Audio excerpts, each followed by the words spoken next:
Before we start, I would like to ask you to please like, subscribe, and comment, the whole YouTuber spiel. I was thinking about making a Patreon, but more about that in the end.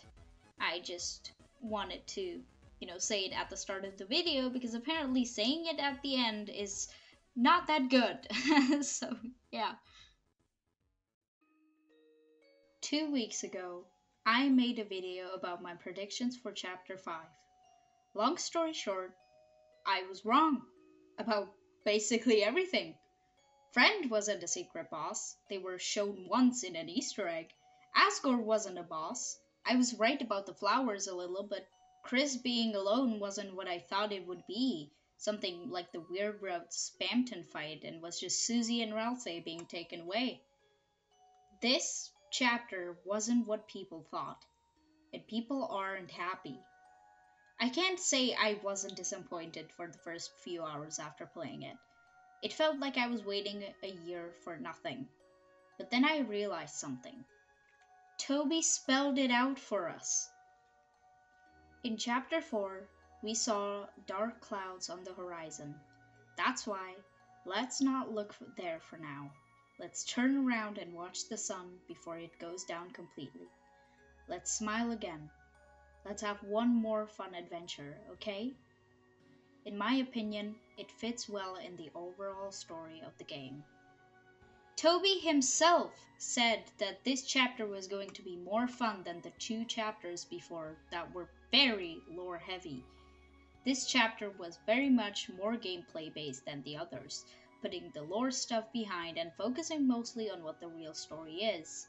2 teenagers going on adventures together and growing up in the process. People made this game to be this FNAF-like game with so much hidden lore that they forgot what this game is actually about.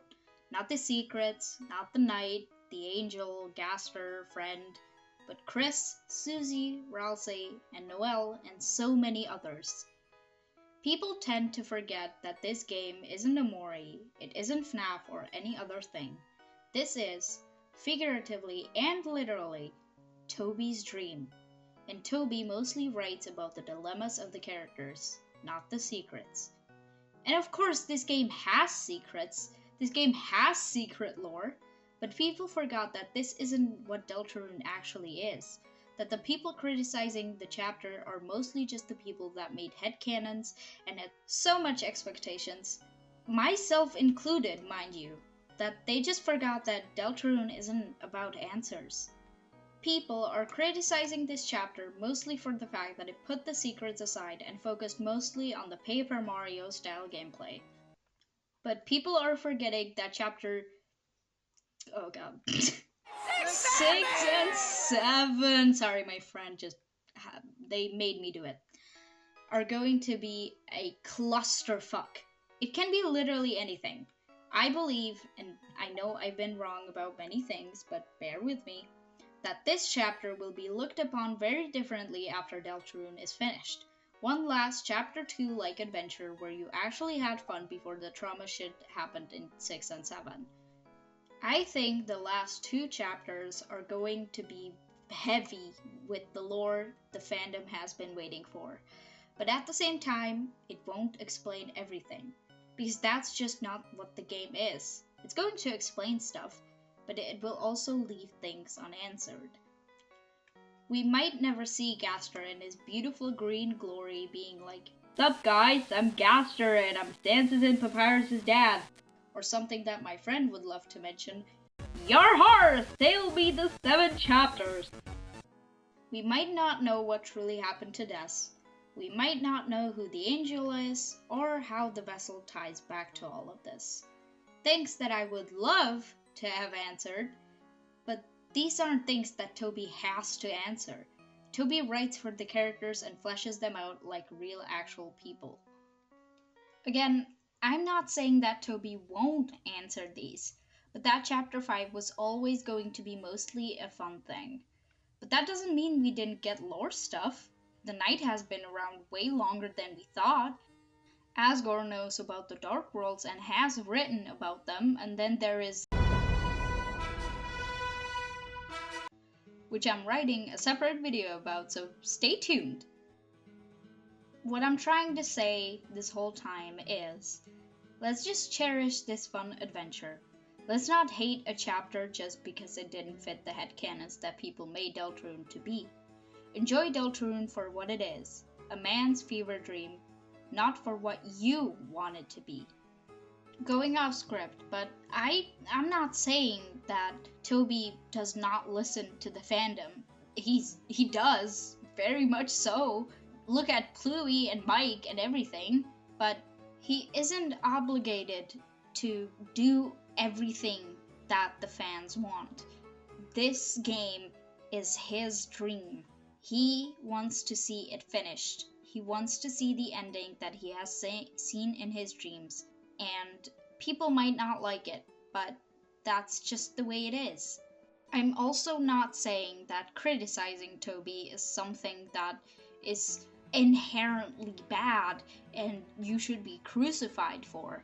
I'm just saying that this is his dream that is coming to an end, and I believe that the final chapters are going to be mostly what his dream was, so they are not going to be happy. So I think that that's why Toby decided to do what he did with chapter 5.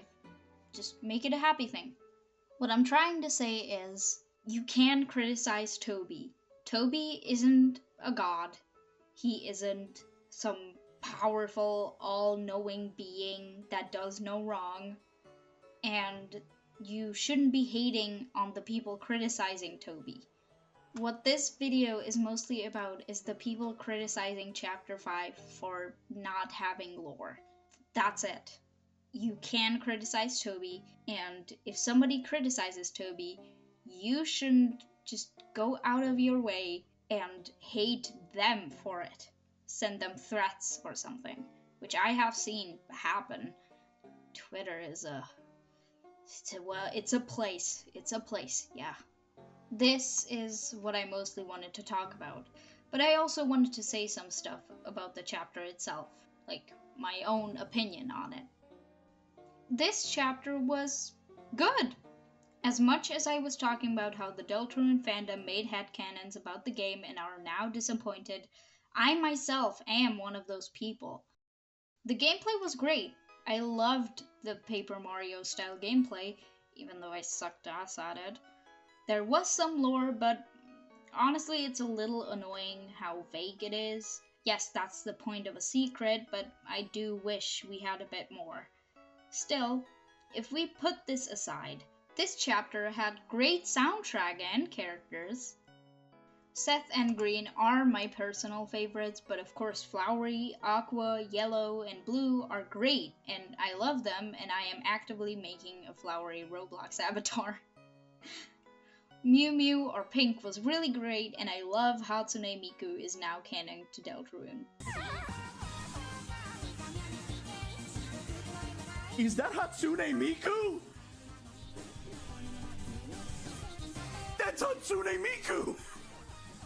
What? Purple, purple, you can't move, whatever. Figure out how to move, see if I care. Mew. This is awesome. I like the fact that Asgore was fleshed out more, and the fact that he did eventually put historical things aside and just, started respecting boundaries. Hello, editing me here. I forgot to say a lot of the things that I actually liked about Deltarune Chapter 5, so I'm just gonna add it in post. And that's now.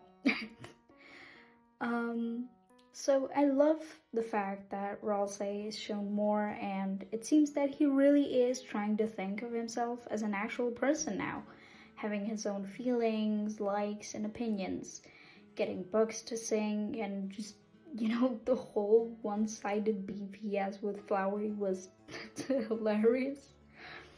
The whole festival segment was fun and great. I loved basically every part of it. Funny attractions, Pizza Pan's Doomed Yowie, Lake, Like, also lesbians, yay!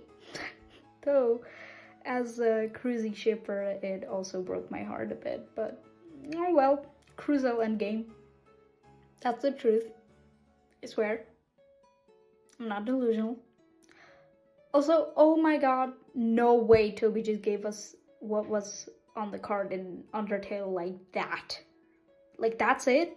Just Susie drawing on a punch card? Sans Deltarune is Sans Undertale? What? I'm not even gonna get into what this could mean right now, but just know I screamed when that scene happened, and I genuinely had to sit and ponder for like 10 minutes. And I can't forget Flowery's intro, where I genuinely thought I got an ad on a Steam game. Love Flowery. I hate him, and I love him at the same time. And to the people that talk to me regularly, I'm sorry for the amount of and glue. But yeah, that's most of the things that I wanted to add. So, yay! Right now, Chapter 5 is definitely not in my top 3 and probably won't be. But that doesn't take away from how good it was, and I genuinely believe we will look at this chapter fondly after the clusterfuck that's going to be the last 2 chapters. And that was it for this video. Thank you so much for watching, and yeah, that's basically it. Please like and subscribe. I am thinking of making a Patreon or something like that. I don't really know if I have the platform to do so, but I've seen people with similar sub-counts that I think that maybe I could make one too, because money is not good right now. But yeah, thank you so much for watching, and goodbye.